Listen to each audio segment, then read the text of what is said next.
At kapag siya ay pinatuloy na ikulong, yan po ay cruel, unjust, and arbitrary detention, which is a form of punishment na hindi dapat ipataw dahil hindi pa napapatunayan ang pagkakasala ni Tatay Digong.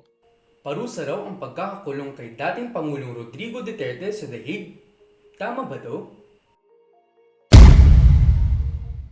Tama na detained ang dating Pangulo, pero hindi ito kulong na parusa, kundi para malaman kung may sapat na ebidensya laban kay Duterte. Nakaharap sa paratang na crimes against humanity si Duterte, bunga ng kanyang madugong giyera laban sa droga. Nakadetain ang dating Pangulo sa International Criminal Court Detention Center sa The Hague, Netherlands. Ayon sa ICC, ang mandato ng detention center ay pangasiwaan at tiyakin ang mental, pisikal at espiritual na kapakanan ng mga nakakulong. Hindi natuloy ang naka-schedule na pagdinig ng confirmation of charges laban kay Duterte noong ika-23 ng Setyembre.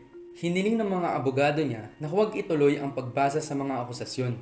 Sa halip nito, humilit sila ng indefinite adjournment o ang pagpapatigil ng paglilitis sa kaso ng walang katiyakan.